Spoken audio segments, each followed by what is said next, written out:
Na aula de hoje, nós vamos falar a respeito de cálculo de juros. Na aula anterior, tratamos a questão da inflação, da correção monetária. Hoje é que nós vamos tratar dos juros, que são, como nós já vimos antes, o custo do dinheiro.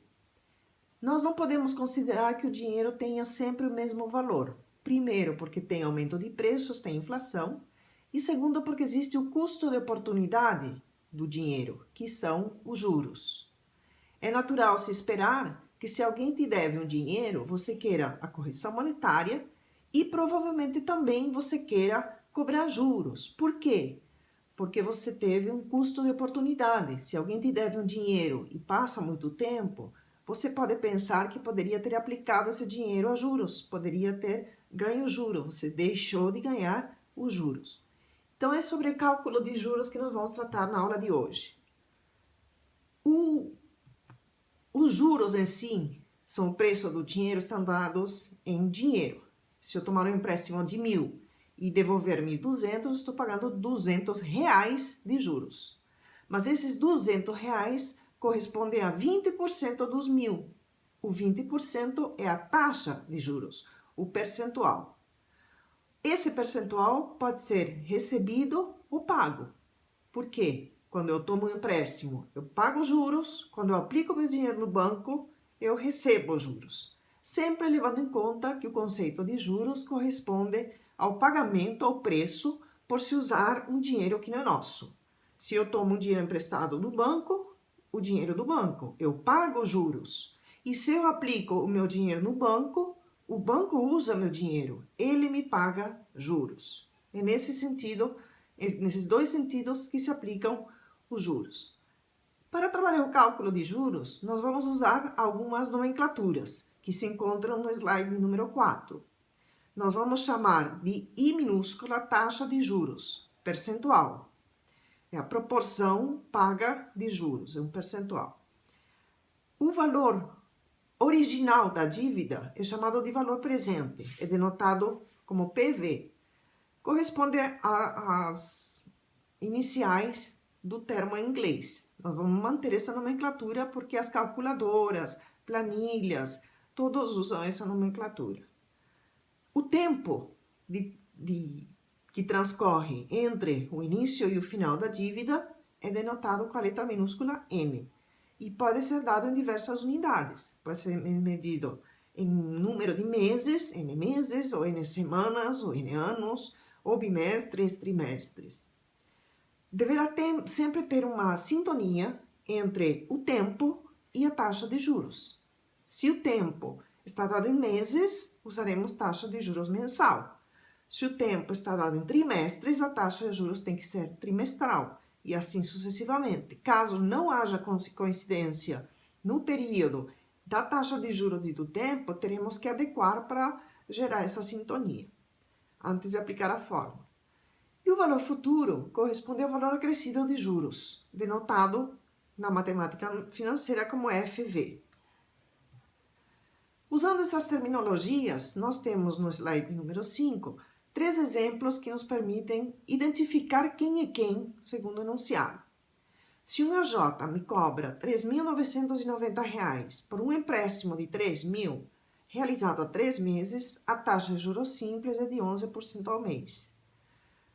Ele me cobrou valor acrescido de juros, FV 3.990, por uma dívida original, PV, valor presente, de 3.000. Quanto tempo se transcorreu? Pelo enunciado, transcorreram 3 meses e a taxa de juros é 11% ao mês. Então, verificamos que existe a sintonia mensal. Portanto, N vale 3 e I, taxa de juros que corresponde a 11%, será denotado na sua notação decimal, ou seja, 11% corresponde a I igual a 0,11. Outro exemplo, se um banco empresta R$100.000 cobrando 15% de juros ao ano, ao devolver o recurso no ano seguinte, o cliente deverá pagar 115.000. Então, valor acrescido de juros, valor futuro é 115.000. O valor original da dívida, PV, é 100.000. Quanto tempo transcorre? Segundo o enunciado, como é no ano seguinte, transcorre 1 ano e a taxa de juros é anual. Portanto, N vale 1 e vale 0,15. Se o cliente compra um carro deixando uma parcela de 5 mil a ser paga daqui a 5 meses, acrescida de 10% a cada mês, no final terá que pagar 8.052. Ele devia originalmente 5 mil, esse é o valor de PV. Passa a pagar acrescido de juros 8.052, esse é o valor de FV, valor futuro. Qual o tempo transcorrido? Verificamos primeiro a sintonia. Pelo enunciado, são 5 meses, a uma taxa mensal de 10% ao mês. Portanto, ele vale 5 e vale 0,10. Existem dois tipos de cálculos de juros. O regime de juros simples e o regime de juros compostos. Na prática, são usados os juros compostos unicamente. Ninguém mais usa os juros simples. Por vezes isso é questionado, porque juros compostos corresponde ao pagamento de juros sobre juros, e isso é verdade. Entretanto, não é injusto. Por quê? Considerando que nós somos obrigados a pagar juros em cima do valor devido, o cálculo de juros compostos leva em conta o valor atualizado da dívida. Então, se eu pego, por exemplo, R$1.000 por 2 meses, a uma taxa de juros mensal de 10%, eu terei que pagar de juros R$100 a cada mês. Eu poderia, no final do primeiro mês, ir lá no meu credor e pagar os R$100, juros do primeiro mês. E no final do segundo mês, ir lá devolver os mil que ele me emprestou e pagar os segundos R$100. Se fosse assim, o cálculo seria de juros simples. Eu estou aplicando a taxa 10% 2 vezes ao valor original da dívida. Só que na prática não é assim que funciona. Se eu tomo um empréstimo de R$1.000 por 2 meses, eu não vou lá no final do primeiro mês pagar só os juros. Não, eu vou esperar os 2 meses transcorrerem e eu vou lá devolver o valor e os juros devidos. Acontece que no primeiro mês eu estava devendo R$1.000. 10% de R$1.000 são 100. Se eu não vou lá pagar esses 100, eu passo a dever 1.100. Não estou mais devendo só 1.000, estou devendo 1.100. Então, no segundo mês, a taxa de 10% se aplica aos 1.100 que eu estou devendo, não mais aos 1.000 originais. Portanto, os juros do segundo mês serão de R$110 e não só R$100. Assim, no final, eu devolverei o meu empréstimo de 1.000 acrescido de R$210. Esses 10 são os juros aplicados sobre os R$100 que eu não paguei de juros no primeiro mês, que incrementaram a minha dívida. Então, se eu estou devendo mais, corresponde a pagar mais. Essa é basicamente a diferença entre o regime de juros simples e o de juros compostos. O de juros simples considera o cálculo dos juros sobre o principal, o valor original da dívida, como se o cliente fosse pagar mensalmente os juros, e os juros compostos consideram a atualização mensal ou por período da dívida conforme ela vai aumentando pelos juros não pagos. Dessa forma, no slide de número 6, nós temos a dedução das duas fórmulas que são usadas para o cálculo de juros simples e juros compostos. Isso é apenas para explicar a diferença, para justificar o porquê que na prática se usam juros compostos. No slide de número 7, nós temos um exemplo de como evolui a dívida mais rapidamente quando os juros são calculados de forma composta. No exemplo, a dívida original é de R$100.000. Durante 3 períodos, 3 anos, há uma taxa de juros de 20%, portanto, I vale 0,2. Se o cálculo fosse feito a juros simples, 20% de R$100.000 são R$20.000. Se fosse calculado a juros simples, significaria que ao ano 1 correspondem R$20.000, outros R$20.000 do ano 2, outros R$20.000 do ano 3. Então, ao final dos 3 anos, o devedor pagaria R$60.000 de juros, mas a devolução dos 100 deveria devolver R$160.000. Pelo cálculo dos juros compostos, no primeiro ano, ele passa a dever R$20.000 porque estava devendo os 100.000 que tomou emprestados. Acontece que, como ele não foi lá pagar esses R$20.000, a dívida dele passa a ser R$120.000. Então, no segundo ano, a taxa de 20% se aplica aos R$120.000, Por isso, os juros do segundo ano são de 24 mil. Como ele não vai pagar os juros do segundo ano, a dívida, que era de 120, mais os 24 que está devendo de juros, aumenta para 144 mil reais. No terceiro ano, a taxa de juros de 20% se aplica aos 144, corresponde a R$ 28.800. No final do terceiro ano, quando for devolver o empréstimo, além dos 100 mil que tomou emprestado, terá que pagar mais 72 mil. Então, no juros simples, a dívida aumentou de 100 para 160, a juros compostos de 100 para 172. Exatamente esses resultados poderiam ser obtidos aplicando o valor de IPV 100 mil e 0,2 n igual a 3 nas fórmulas de juros simples e de juros compostos. Em exercícios de juros simples ou compostos, não tem muita variedade. Sempre teremos um enunciado com 3 informações. As duas fórmulas, tanto de juros simples quanto de juros compostos, as duas contêm 4 variáveis: valor futuro, valor presente, N e taxa de juros. Não tem mais. Tanto na de juros simples quanto de juros compostos. PV, FV e N. Qualquer enunciado de matemática financeira vai informar no enunciado 3 dessas variáveis e a pergunta se refere à quarta. Então, nós temos aqui 4 exercícios de juros simples. Um que pede o valor futuro, outro que pede o valor presente, outro que pede o N e outro que pede a taxa de juros. Para juros compostos, teremos também os mesmos 4 exercícios. O objetivo para encontrar a solução será sempre identificar no enunciado qual o valor das outras 3 variáveis envolvidas na fórmula. Basta isso, e aí se coloca o valor na fórmula. No primeiro exercício nós temos qual é o montante recebido por alguém, o montante e o valor final, ou seja, qual é o FV, é incógnita. Alguém que aplicou 52 mil reais, se ele aplicou, é o valor original de 52 mil, valor presente. Taxa de juros 4% ao mês durante 7 meses. A taxa é mensal, o período mensal, N vale 7 e vale 0,04. A taxa de juros é sempre notação decimal, ou seja, o percentual dividido por 100. Substituindo na fórmula do juros simples, 52 mil multiplicado por 1 mais 7 vezes 0,4 dá 66.560. No segundo exercício, pede-se qual é o principal, ou seja, o valor a ser aplicado, o valor presente, que deve ser aplicado hoje para se ter um montante de 5 mil, valor futuro de 5 mil, daqui a 4 trimestres a uma taxa de 6% ao trimestre. Observem que existe sintonia.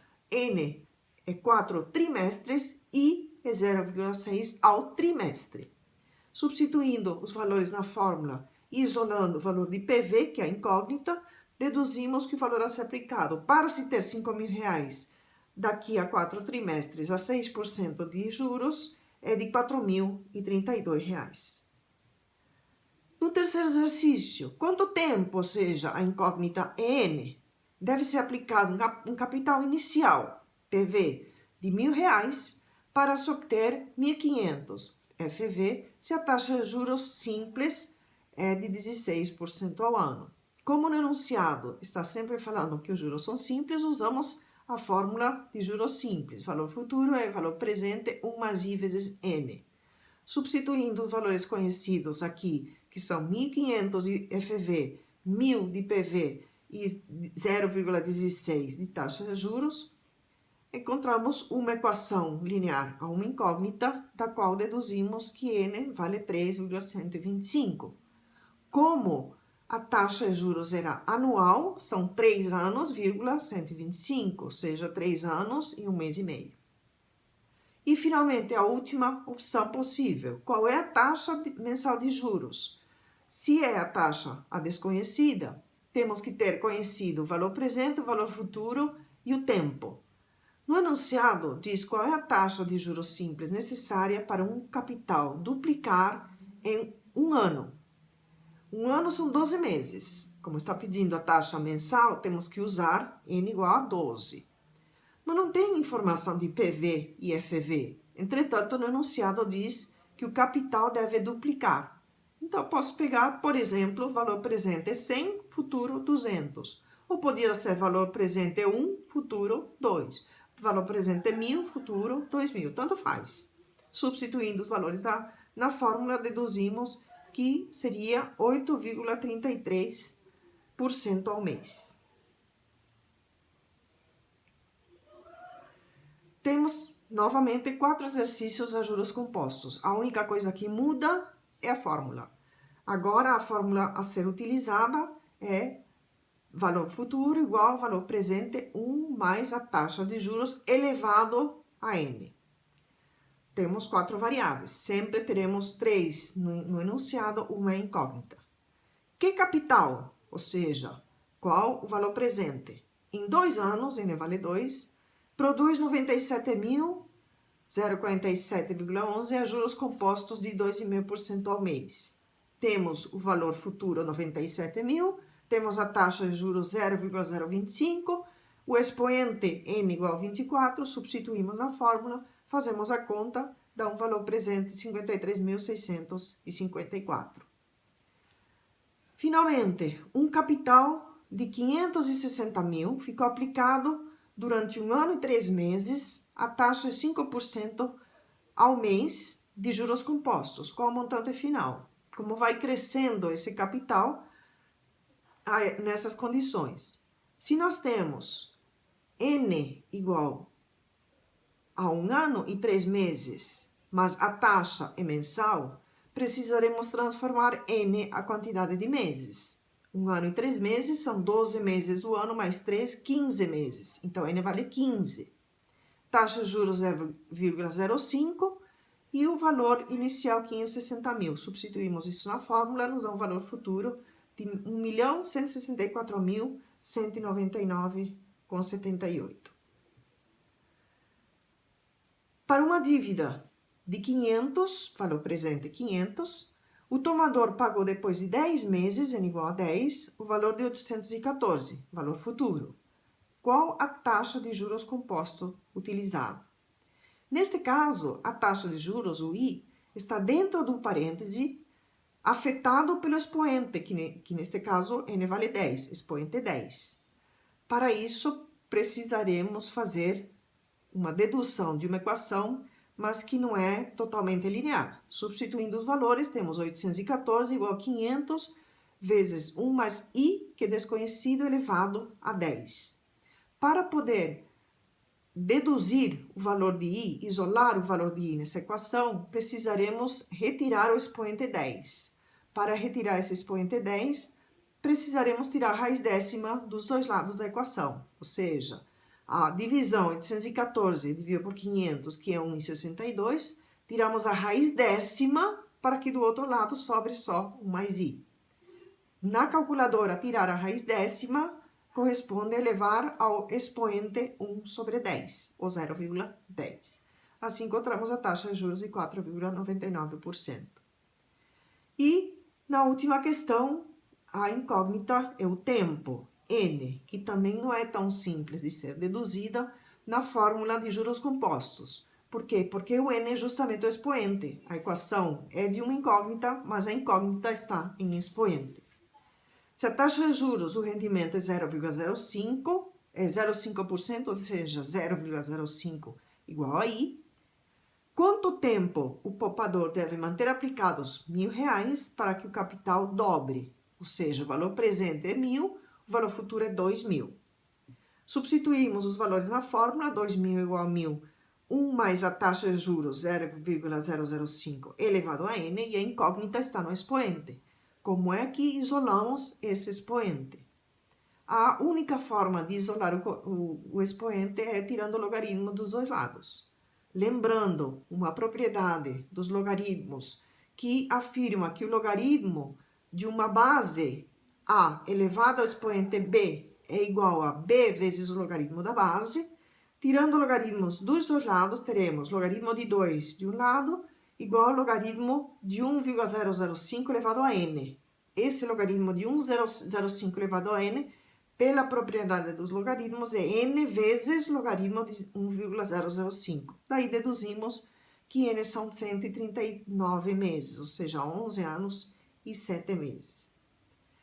Com esses exercícios, nós completamos todas as possibilidades. Como eu falei, para qualquer uma das duas formas de calcular juros, a diferença é a fórmula utilizada. A fórmula de juros simples é linear, a de juros composta tem expoente. Ambas têm 4 variáveis: valor futuro, valor presente, taxa de juros e número de períodos. Sempre no enunciado terá 3 dessas variáveis e a pergunta corresponde à quarta.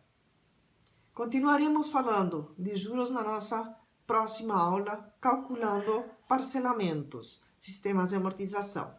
Bons estudos para vocês!